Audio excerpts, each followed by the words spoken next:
வேணும்னு நாம கேட்டா அதை வேணாம்னு சொல்றாங்க. சப்பையான காரணங்களை எல்லாம் சொல்லி நிராகரிக்கிறாங்க. ஏன் எங்க மதுரையில மெட்ரோ ரயில் ஓடக்கூடாதா? மதுரைக்காரங்கன்னா உங்களுக்கு இலக்காரமா போச்சா? இல்ல, மதுரையை முக்கிய தொழில் மையமாக உயர்த்துவதற்கு முதலீட்டாளர் மாநாடு நடத்தி வேலைவாய்ப்பு நாம கொண்டு வரோம்.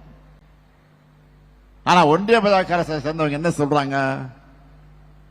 நம்ம இளைஞர்களை பகோடா வைக்க போங்க அப்படின்னு சொல்றாங்க. இதுதான் அவங்க தரம். நம்ம இளைஞர்களுக்கு மதுரையில பெரிய வேலை வாய்ப்புகள் இருக்கணும். நாங்க அதுக்காகத்தான் மாட்டுத்தாவணியில் டைடல் பூங்கா அமைக்கிறோம்.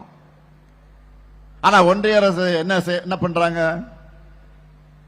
மதுரைக்கு மெட்ரோ ரயில் வேணாம், வேணும்னு நாம கேட்டா அதை வேணாம்னு சொல்றாங்க. சப்பையான காரணங்களை எல்லாம் சொல்லி நிராகரிக்கிறாங்க. அது மட்டுமல்ல, பாஜக தலைவர்கள் மதுரைக்கு மெட்ரோவே தேவையில்லைன்னு திமிரா வேற பேசுறாங்க. சரி, இவங்க சொல்ற லாஜிக் அடிப்படை பார்த்தா பாஜக ஆளக்கூடிய மாநிலங்கள் இருக்கிற பாட்னா, ஆக்ரா, இந்தூர் எல்லாம் அங்க மெட்ரோ ரயிலுக்கு எப்படி ஒப்புதல் கிடைச்சது? ஏன் எங்க மதுரையில மெட்ரோ ரயில் ஓடக்கூடாதா?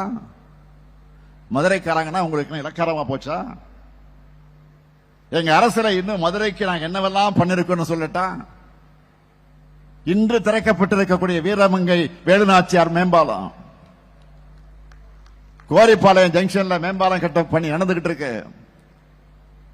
பேராசிரியர் அன்பழகன் பள்ளி மேம்பாட்டு திட்டத்தில் 70 பள்ளிகளை மேம்படுத்தி இருக்கிறோம். முதலமைச்சரின் கிராம சாலைகள் மேம்பாட்டு திட்டத்தில் 428 பணிகள் நடந்துகிட்டு இருக்கு. ஆதிதிராவிடர் நல வீட்டு வசதி திட்டத்தில் 57 பணிகள் நடந்துகிட்டு இருக்கு.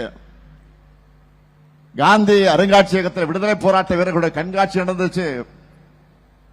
அகில இந்திய ஃபார்வர்ட் பிளாக் தலைவர் பி கே மூக்கியாதேவ் அவர்களுக்கு சிலையோடு கூடிய அரங்கம் அமைக்க பணி நடந்துகிட்டு வருது. பெருங்காமலூர் தியாகிகளுக்கு நினைவு மண்டபம் கட்டி திறந்து வச்சிருக்கிறோம். மொத்தமா சொல்லணும்னா கடந்த 4.5 ஆண்டு காலத்தில் மதுரை மாவட்ட மக்களுக்கு மட்டும் 6000 கோடி ரூபாய் மதிப்பிலான நலத்திட்ட உதவிகளை வழங்கி இருக்கும்.